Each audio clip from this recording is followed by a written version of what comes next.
আর মমতা বন্দ্যোপাধ্যায় একই ওয়েভলেন্থে ভাবেন, এই পারসেপশন আপনার সামনে যদি কেউ তুলে ধরে, আপনি বিধানসভায় গিয়ে কাকে ভোট দেবেন এবার চিন্তা করে দেখুন। তন্ময় মুখার্জি কি বলবেন? তন্ময়দা, পাশাপাশি আরেকটা গুরুত্বপূর্ণ ইস্যু আছে, যেটা হচ্ছে শিয়ালদা স্টেশনে বাংলা বলায় মার খেতে হলো একদল ছাত্রকে। ইমতিয়াজ আলী, দীপক কুমার সাউ এর মধ্যে গ্রেফতারও হয়েছে। যাই হোক, আগে আপনি আগের বিষয়ে বলতে পারেন। আচ্ছা দেখুন দেবাশিস, আমাদের সংবিধানে এটা হচ্ছে বৈষ্ণবরা খুব ভালো করেই জানেন যে পিসফুল অ্যাসেম্বলি মানে শান্তিপূর্ণভাবে প্রতিবাদ করা বা কোনো জায়গায় একসাথে অবস্থান করা, সেটা হচ্ছে একটা মৌলিক অধিকার। আর আমাদের রাজ্যে আমরা দেখি যে যখন বিরোধীরা কিছু করতে যায় তাদেরকে কোর্টে গিয়ে অনুমতি নিতে হয়।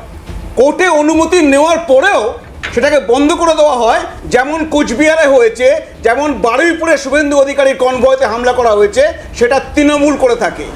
ওদিকে শাসক তৃণমূল, তার কোনো অনুমতির দরকার হয় না। এমনকি যেখানে 144 ধারা রয়েছে রাজভবনের বাইরে, সেখানেও তারা দিনের পর দিন ধর্ণামঞ্চ বেঁধে করতে পারে। তো এটাকে বলে গণতন্ত্রকে হত্যা করা, গণতন্ত্রকে ধ্বংস করা, কারণ এইভাবে যদি বিরোধীদের আটকে দেওয়া হয়। এবার আপনি যেটা কথা বলছেন গতকাল আইএসএফ এর নিয়ে, দেখুন এটা আইএসএফ সব থেকে ভালো বলবে।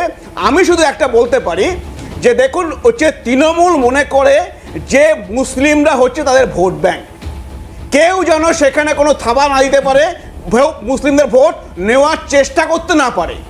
আপনি জানবেন এই গতকালের আগেও, এই দু তিন দিন আগে এই বিভিন্ন জায়গায় প্রান্তিক মানুষদের কাছে, এখানে তাপসবাবু রয়েছেন উনি বলতে পারবেন, এই নওশাদ সিদ্দিকী গিয়ে তাদেরকে বোঝাচ্ছিলেন যে এসআইআর বলে যে ভয় দেখানো হচ্ছে সংখ্যালঘুদের, সেটা একটা ভাঁওতা এবং তাদের ভয় পাওয়ার কোনো কারণ নেই। তিনি এটাও বলছিলেন যে কিভাবে রাজ্যে শিক্ষাকে শেষ করে দেওয়া হয়েছে।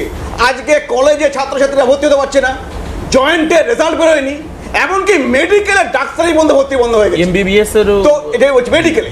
তো এই একটা অবস্থা রাজ্যে চলছে, এটা তিনি সংখ্যালঘুদের মধ্যে বেশি করে গিয়ে প্রান্তিক মানুষের কাছে বোঝাচ্ছেন। তো এটাতে তো তৃণমূলের গাত্র দেওয়া হবেই, কারণ তৃণমূল তো মনে করছে যে মমতা বন্দ্যোপাধ্যায় যে ভয় দেখাবে সংখ্যালঘুদের, সেই ভয়ে তারা একসাথে এসে ভোট দেবে। এখন সেই ভয়টা যদি তাদের না থাকে, যদি কেউ গিয়ে বলে তোমাদের ভয় পাওয়ার প্রয়োজন নেই, তাহলে যদি তারা ভোটটা যদি কিছু ভেঙে যায়, সেটা তো তারা চায় না। তো এইটা একটা বিরাট একটা আক্রোশ রয়েছে তৃণমূলে। তো সেই আক্রোশের বশে হয়েছে কিনা সেটা আমি বলতে পারবো না, তবে এই যে গণতন্ত্রকে গলা টিপে ধরা, এটা তৃণমূল করে থাকে।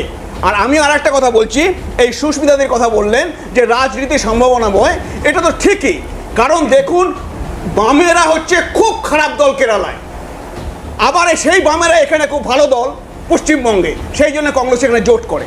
এটা হচ্ছে রাজনীতির সম্ভাবনাময় তাদের জন্যই হয়, যে দলে নীতি হয় সুবিধাবাদী আর নেতাগুলো হয় ধান্দাবাজ। তো ধান্দাবাজ নেতা থাকলে আর সুবিধাবাদী নীতি হলে তখন রাজনীতিতে অনেক রকম সম্ভাবনা হয়ে যায়। এখানে কি হচ্ছে, আজকে দেখুন, আজকে এখানে তারা কংগ্রেস আর টিএমসি নাকি লড়ছে, আজকে দিল্লিতে গিয়ে দেখুন তারা নাকি এসআইআর বিরুদ্ধে একসাথে আন্দোলন করছে, তারা একসাথে খাওয়া দাওয়া করছে, তারা একসাথে ডিনার খাচ্ছে, সেখানে তাদের কোনো অসুবিধা নেই। আচ্ছা আপনি বলতে পারেন যে তৃণমূল দল খুব খারাপ, কংগ্রেস বলছে এখানে, এই সুস্মিতা দিয়ে এখনই বলবে। আর তৃণমূল তো হচ্ছে পশ্চিমবঙ্গের বাইরে কোথাও শাসন করছে না, তাহলে যে দলটা যে রাজ্যে শাসন করছে সেই রাজ্যে এত খারাপ দল যে কংগ্রেস তাদের সাথে সবসময় বিরোধিতা করছে, তাহলে সেই দলটা কি করে দিল্লিতে গিয়ে ভালো হয়ে যায় বলতে পারে? তো এর থেকে আপনি বলতে পারবেন যে এটা হচ্ছে একটা ধান্দাবাজের নেতাগুলো রয়েছে এবং একটা সুবিধাবাদী নীতি, তারা নিজেদের বাঁচার জন্য আমি একটুখানি বলবো,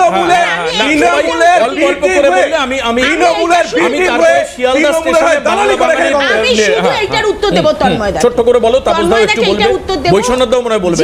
বিজেপির মতো একটা সাম্প্রদায়িক শক্তিকে পরাস্ত করার জন্য বলুন তৃণমূল ভালো বলেছি যে বিরুদ্ধে যে সমস্ত দলগুলো আছে তাদের সাথে সর্বভারতীয় প্রেক্ষাপটে তৃণমূল দিল্লিতে ভালো হয়ে যায়, কিন্তু তার এখানে খারাপ হয়ে যাবে যে রাজ্য মেনে নিচ্ছে। তার মানে আজকে এখানে একটা রেপের ঘটনা ঘটলে, আজকে একটা লস্টের রেপ চলে, ওখানে রাহুল গান্ধী চুপ করে আছে। এই বিজেপি এরা কি বলছে এখানে? নাটক করতে আসছে, রেলমন্ত্রী ছিলেন, নাটক করতে আসছে এখানে, মানুষকে ভুল করে আসছে, হাত ধরে বাংলার বুকে এই বিজেপিকে ঢুকিয়েছে। আরে রাহুল গান্ধী দিদিতে ক্ষমতা আছে, আপনারা কথা বলতে, রাহুল গান্ধী দিদি এখানে ক্ষমতা আছে, আপনাদের লজ্জা করে না, খুশি হওয়া উচিত। আপনারা আবার আচ্ছা রাগারাগির জায়গা নয় তন্ময়দা, রাগারাগির জায়গা নয় Sushmita di, please. Politics is a game of possibility, যে কোনো সময় আবার বন্ধুত্ব হয়ে যেতে পারে। আচ্ছা, তাপসদা বৈষ্ণবদের পরে আমি বলবেন। একটুখানি শুধু বৈষ্ণবদের বলি কাছে আসছি, যে- তাপসদা জাস্ট দু লাইন। আমি একটুখানি কথা বলি যে বৈষ্ণবদা খুব ভালো কথাই বলেছেন, আমরা খুব ছোট দল, আমরা বড় দল বলিনি, কিন্তু দুঃখ লাগে যখন মাদ্রাসা নির্বাচনে আপনারা মেরে পিটিয়ে পুলিশকে নিয়ে বের করে দেন। আমাদের দুঃখ লাগে পঞ্চায়েত নির্বাচনে যখন আপনারা গণনা কেন্দ্র থেকে পুলিশের সাহায্য নিয়ে মেরে বের করে দেন, তখন দুঃখ লাগে যে আসলে আপনারা কি চাইছেন। এক, দুই, আপনারা গুজরাটে যখন বাঙালি পরিযায়ী শ্রমিকদের উপর আক্রমণ হচ্ছে তখন আপনারা কেন গুজরাটে গিয়ে আন্দোলন করছেন না? হঠাৎ ওয়াকআপ নিয়ে দিল্লিতে করতে বলছেন কেন? তা বাংলা ভাষা আক্রান্ত হচ্ছে বা সে গুজরাটে, মহারাষ্ট্রে, আপনি পশ্চিমবঙ্গে মিছিল করছেন কেন? আসলে আপনারা যে ব্যাপারটা 1998 সালে বিজেপির গর্বে তো জন্ম হয়েছে আপনাদের, আপনারা আরএসএসকে আপনাদের খুশি করতে হবে। এখনো মমতা ব্যানার্জি বলেন আরএসএস এবার আমি বৈষ্ণবদার কাছ থেকে পরিষ্কার উত্তর শুনুন। নেব।